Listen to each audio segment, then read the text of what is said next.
Hello friends and welcome to Gyan Ganga classes. और आज हम लेके आए हैं इंग्लिश ग्रामर क्लास 6 में कंटिन्यूअस टेंसेस।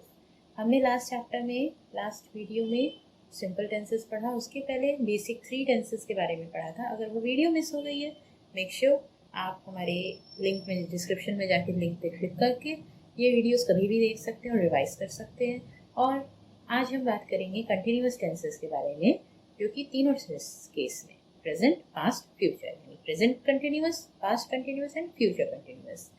तो करेंगे ढेर सारी एक्सरसाइज और कंसेप्ट को clear. So get ready, like this video, share it with your friends और बिना मिस किए, बिना स्किप किए पूरे वीडियो एंड तक देखिएगा, सो दैट इसके आगे आपको कभी कोई कंफ्यूजन नहीं होगा in any of these tenses. Okay, so let's start. आज हम कवर करेंगे present continuous, past continuous and future continuous tense. So let us start. Present continuous क्या है?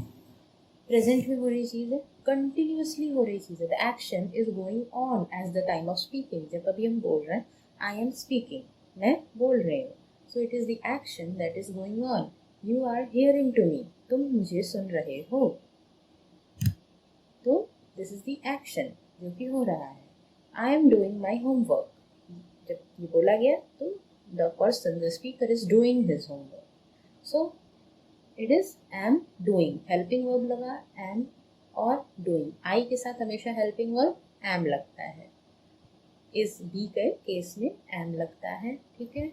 Radha is singing, not Radha am, not Radha are, Radha is singing। क्यों? क्योंकि Radha singular है, ठीक है। They are singing हो जाता है, ठीक है। Mom is cooking food in the kitchen. Mom is cooking food in the kitchen. सब केस में क्या है? वर्ब में क्या फॉर्म है? वर्ब के फॉर्म में लगा है ing, बेस फॉर्म के साथ ing, do ing, doing, sing ing, singing, cook ing, cooking। और साथ में depending on the singular thing is लगा, आई के साथ एम होता है, वी के साथ आर या फिर यू के साथ आर, और जितने होते we, you and the rest other plural subjects के साथ आर। क्लियर? प्रेजेंट कंटिन्यूअस होता है is am are plus verb का first form with the ING, that is the present continuous. अब यही चीज है हमारा I am doing my homework. अगर ये नेगेटिव सेंटेंस होता तो I am not doing, helping verb और वर्ब के बीच में we use not. Radha is not singing, not Radha not is singing, नहीं, राधा इज नॉट सिंगिंग। अगला बताओ, mom is Yes, not cooking food in kitchen. Clear? कैसे आप पॉजिटिव से नेगेटिव चेंज कर गए?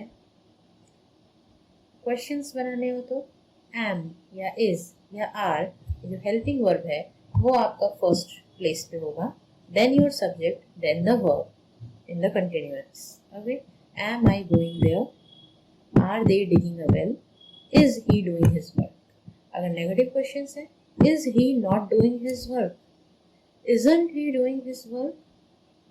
दोनों ही केस है, is he not या is not, मतलब isn't he। अगर ये यूज करते तो isn't के बाद ही, नहीं तो is he not। क्लियर कैसे हुआ? Now let us learn about the past continuous tense, जो कि ऐसे actions, ये किसके लिए? those actions which are actually taking place at some particular moment in the past। जैसे कि He was reading a book. At some time in the past, he was। कोई तुमसे पूछा what was you doing at afternoon? I was eating my lunch. मैं उस समय अपना खाना खा रहा था। So that's way यहाँ पे एक टाइम, एक पर्टिकुलर मोमेंट के बाद बताते हो इन द पास्ट जब तुम ये काम कर रहे थे। So you use was या were and the same, the verb first set with the ing, was या were with the verb first case with ing।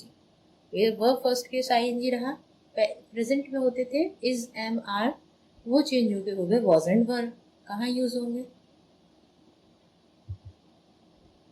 he was reading a book, they were going to the market, I was doing my homework, not I was doing my homework, we were doing our homework, तो we were। Clear कैसे change हो सकता है? अगर इसी को change करना होता नेगेटिव में तो he was not reading a book, he was not। अभी क्या था? अभी थोड़ी देर पहले हम लोगों ने प्रेजेंट कंटिन्यूअस का नेगेटिव किया था, इज के बाद नॉट आया ना, हेल्पिंग वर्ब और वर्ब के बीच में सेम केस, was वर्ब के बाद not, then the verb with the ING, they were not going to the market. Clear? Easy way में आपने चेंज कर लिया ये सारे सेंटेंसेस। क्वेश्चंस बनाने होंगे तो was वर आपके फर्स्ट पे आ जाएंगे। was he reading a book? was he not reading a book? wasn't he reading a book?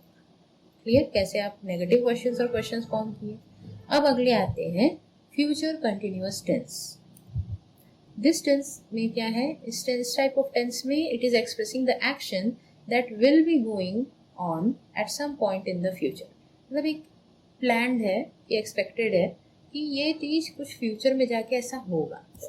I will be या I shall be, I shall be, we shall be, rest other के साथ will B, will के साथ B जरूर रहेगा इसमें, ठीक है। I shall be going out tomorrow, मैं कल बाहर जाऊंगी। I shall be going out tomorrow. He will be doing his homework, वो अपना कल होमवर्क करेगा या वो अपना होमवर्क अभी फ्यूचर में कुछ समय बाद करेगा। He will be, Sunita will be coming to park. So कैसे आपने चेंज किया, विल बी या शैल बी के साथ वर्ब का first form with the ING, I और वी के साथ लगता है शैल बी, रेस्ट अदर के साथ विल बी प्लस वर्ब का first form with the ING. Clear? अब इनके भी तीनों सेंटेंसेस देखते हैं। I shall be singing a song, I shall not be singing a song, shall I be singing a song, shall I not be singing a song. Negative questions भी बना लिए। He will going to school, he will be going to school, he will not be going to school. Will he be going to school? Will he not be going to school? Clear? कैसे आपने ये future continuous tense में भी अलग अलग कर लिया। So let us do a quick exercise of using the past continuous form of the verb completing each of these. The sheep dash near the river was, एक है तो was grazing. The fans dash were working properly. The babies dash in the cot. The babies, it's plural, were sleeping in the cot. The sparrows, again plural, were chirping in the garden. Clear? कैसे आपने form कर दिया है, base कर चीज clear है। कोई confusion, कोई क्वेरी है तो ज़रूर कमेंट्स करो, मैं उस चीज़ को सॉल्व करूँगी। और आपको ऐसी और इंटरेस्टिंग वीडियोस, इंटरेक्टिव वीडियोस जाननी है, लेनी है, पढ़नी है, कुछ नया सीखना है तो मेक श्योर यू आप हमारे चैनल को सब्सक्राइब करके बेल आइकन दबा दीजिए ताकि कोई भी वीडियो अपडेट आपको मिस ना हो। और अपने फ्रेंड्स के साथ भी शेयर कीजिए ताकि उन्हें भी कुछ नया सीखने को मिले। नाउ फिर फ्यूचर कंटिन्यूअस फॉर्म आप ये यूज़ करना है to the sentences. It dash heavily in Shimla during winter. It will be snowing. My aunt will be baking. The birds will be migrating. Clear? कैसे आप फ्यूचर कंटिन्यूअस चेंज कर लिए। So with this हम अपने continuous form of the tense पे complete हो गया, हमारा सारा कंसेप्ट भी क्लियर हो गया और बहुत ही फन वे भी हुआ। आपको अच्छा लगा हो तो please do this, like this video and share it with your friends.